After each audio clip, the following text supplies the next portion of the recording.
Hey, it's Tesla Canuck. Welcome back to another video. If you watch my channel, you know I make most of my videos with my Model 3. We do have a Model X. My wife usually drives this. It's a 2017 Model X, and it's a D75, so it's dual motor. And this is our 3-year anniversary of having this car. So I wanted to do a 3-year long-term review. This is going to be quite a comprehensive video. There's a lot of stuff to cover. 3 years, I've got a lot to say about this car, so you might see me refer to my phone periodically. I just don't want to miss anything. So let's just get a couple of things out of the way. So again, it's a 2017 Model X D75, so dual motor. There's 80,000 kilometers on it. That's about 50,000 miles. And yeah, I mean, let's just launch right into it. So the driving experience, how's that been over the last 3 years? Well, it's been awesome. I mean, I love this car. My wife loves this car. It drives beautiful. It attracts attention. If you just pop these Falcon doors open in a shopping mall, anyone that has a Model X can tell you the experience. People are really interested in the doors. I think they look pretty cool, so I don't mind showing them off. Let's talk about the technology. So back in 2017, depending on what time of year it was, you're going to see 2017 Model X's with different technology in it. And this is important because if you are looking to buy a 2017 Model X, you need to know this stuff. So where to start? The first half of the year saw the Tesla Model X, doesn't matter which version, it will have hardware, AP hardware 2.0, and in July timeframe, it was changed to AP 2.5. So depending on when in the year it was manufactured, you're going to have a different set of technology. Both vehicles, it doesn't matter if it was anywhere in 2017, they'll all come with the original MCU, which is the media control unit, the thing that powers the big display in the center. And there's some challenges with that. So you need to know that is going to be in a 2017 Model X, the original MCU, very slow. I'll talk about that also a little bit more in my video. So if you are interested in a Tesla Model X and you're looking for a used one, 2017 vintage, just be wary of the tech that's in it because it'll affect how much money you might want to pay for that vehicle. Now let's talk about the entertainment features and whether I've been happy in the last 3 years. So when we first picked up our Model X in September of 2017, at the time the media center was unbelievable compared to pretty much anything else that was out there. So yeah, we were very happy when we picked up the car with the entertainment options. Over time, things began to change and Tesla was releasing more and more entertainment options. But for those vehicles that have the original MCU, back to this MCU issue, you didn't get those in the software updates. And a really great example is the theater stuff. So the Netflix, the YouTube, the Hulu if you're in the US, those type of things. Some buyers of earlier models like the 2017s didn't get those because MCU1, the original MCU, it doesn't have enough power in the processor to basically make it a reasonable experience for an end user to use. So as time has gone by, we had gotten a little bit frustrated that we weren't getting all of the extra entertainment features that were being released because it's pretty awesome that Tesla does that. So what was the solution? And this is something you want to look for if you are ever going to look at a 2017 Model X, Model S as well, it'd be the same. So you want to know what MCU is in there. So out of the factory is going to be the original MCU, but a lot of owners like myself have upgraded that MCU to MCU2. So if you're looking for a used 2017 Model X, make sure you know what MCU you're getting. If it's got the original MCU, you're probably going to need to upgrade it because the experience has just become too frustrating. At least it was for me. And a few weeks ago, we upgraded the MCU to MCU2. So what's the cost of that? In Canada, it was 3,300 Canadian dollars. I believe it's 2,500 US dollars. So keep that in mind if you are going to put an offer in on Model X. What MCU does it have and will you have to spend to upgrade it? I think you probably will have to if it's got the original MCU in it. It's just my personal opinion. So it's great. I mean, to recap, I mean, the entertainment is great. If you use satellite radio, you might be disappointed in 2017. You did not get satellite radio, at least not in Canada. Let me know in the comments if you did get it in the US or Europe or wherever else, but definitely not in Canada. We did not get that. But that's, you know, it hasn't been a big deal because the streaming radio service that comes with the Tesla, so I think it's Slacker or whatever it is, I mean, it's not bad. And you can always use Spotify nowadays as well. So you have a lot of entertainment options and they'll work good. Even if you have MCU1, I mean, the radio, the music streaming, it'll work fine. So yeah, we're very happy with the technology, especially since upgrading to MCU2, because that also brought the backup camera view, what else did that bring? It brought proper Sentry mode, it brought dash cam, so a lot of good stuff. You may also need to have hardware 3 Autopilot for some of those features as well. So that's kind of a recap of the technology and the journey since 2017. Again, overall, extremely satisfied with the technology and entertainment options. Let's talk about Autopilot. I wanted to have a dedicated section just for Autopilot because it's so amazing. What has the journey been since 2017? Well, it started off a little bit rough because a lot of the features were missing when we bought our Tesla, and we bought it with full self-driving capability. So over the 3 years, we have seen a lot of advancements, regular software updates, which have greatly improved the experience. We were able to upgrade to hardware 3.0 because we had purchased full self-driving, and that has made the experience even that much better. It's just, if you haven't experienced Tesla Autopilot, all I can say is it's amazing. It's everything you think it would be. Yeah, you know, it has its quirks now and then. Yes, you have to pay attention. It's beta stuff. But even at that, it's just such an amazing technology, you know, for a commute or that type of thing. It's just long trips. It's just so amazing. Now, here's something that you need to know if you're thinking of buying a 2017 Tesla Model X, and you need to know which version of full self-driving it has. And what I mean is the hardware version. So these cars were sold in 2017 with either hardware 2 or hardware 2.5. The current version of the full self-driving hardware is 3.0. So you want to make sure that you'll be able to upgrade to 3.0 if that's interesting to you. If Autopilot is, you know, or full self-driving isn't really something that you yearn for, so can I say yearn for? Then it's not going to be much of a big deal for you. But if full self-driving is what you're interested in, then just be very careful that the used model that you buy is upgradable to hardware 3. Let's talk about total cost of ownership. I'm going to need my phone here to refer to, but let's go through some of the details. In terms of how much energy have we used over 3 years and 80,000 kilometers, we've used 16,000 kilowatts of energy at an average cost of 12 cents per kilowatt hour. Is that the correct way to say it? If not, I'm sure people will correct me in the comments. So we've spent $1,920 over 3 years in energy costs. That works out to $640 per year.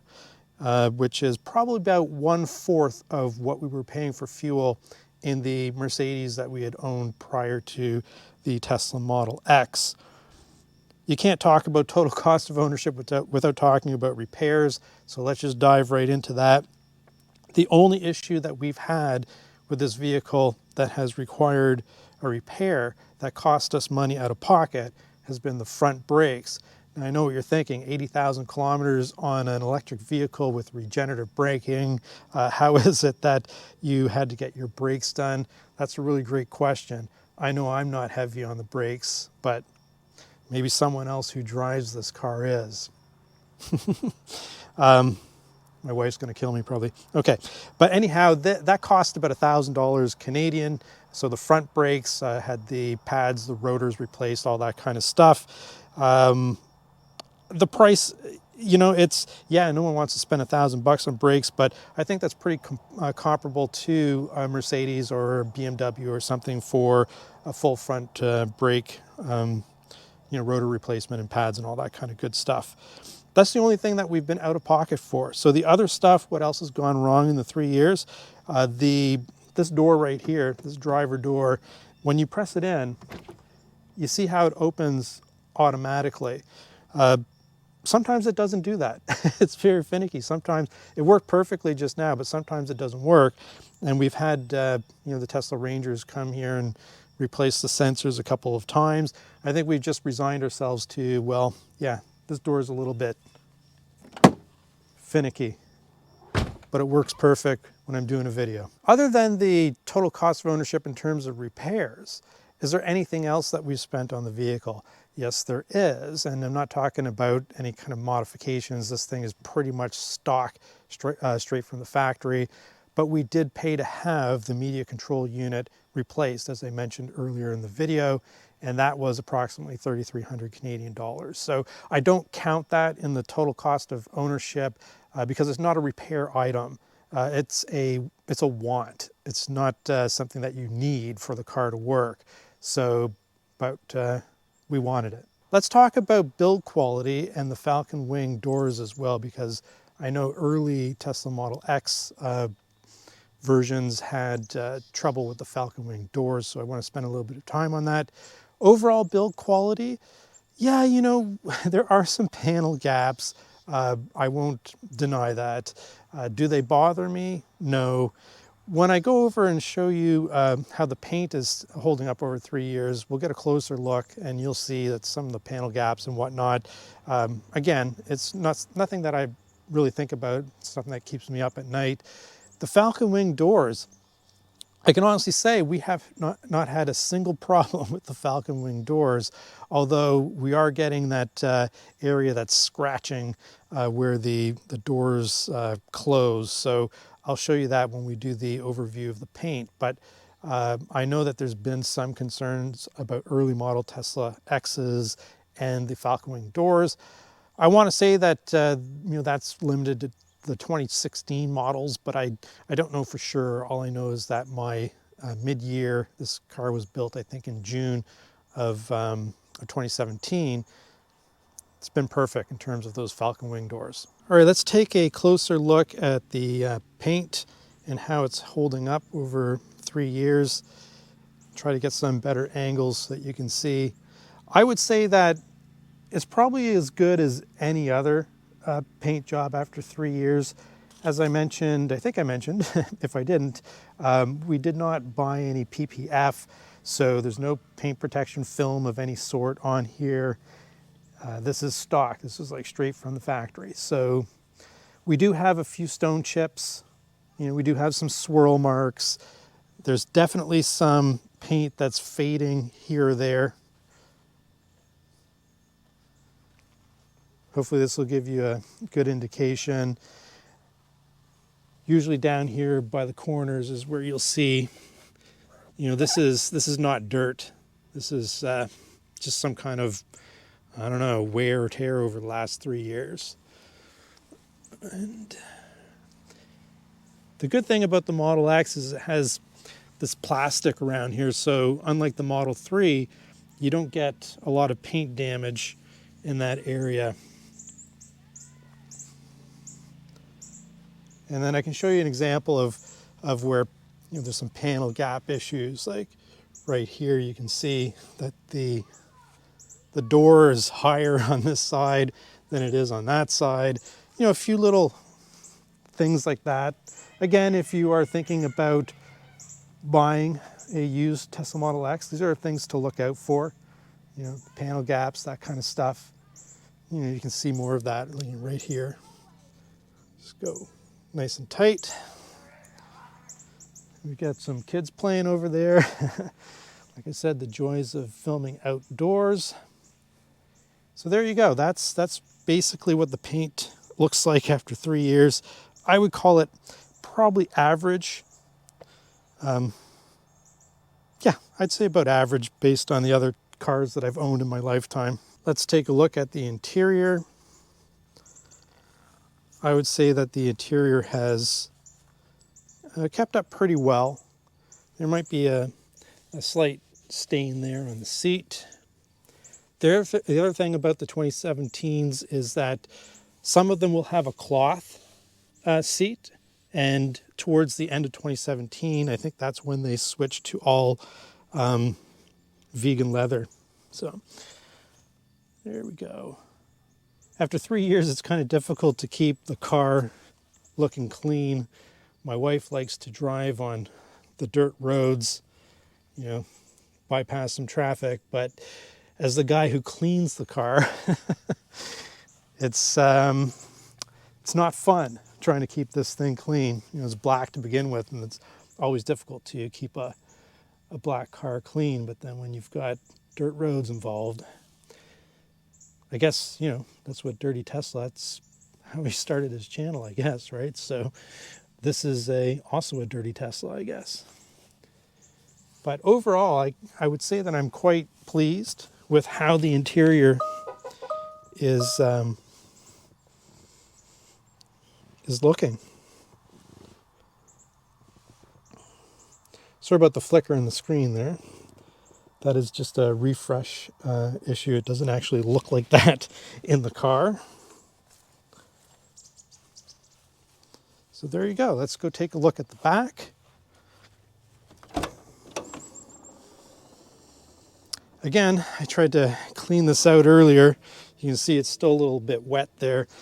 This is just the Tesla OEM rubber mat that goes in the back. It's 3 years old, so this thing has definitely seen better days. If you look underneath, which is the most important thing, it's factory because we've always had this rubber tray in place. So, and that's the interior. I think it's looking pretty good. I want to conclude by talking about whether or not you should buy a 2017 Model X if you are looking for a Tesla and considering that versus, let's say, a brand new Tesla Model Y. It might depend on where you live, but where I live, you can get a 2017 Model X like this one, a 75D, for about the same price, give or take $1,000 here or there, as a new Tesla Model Y.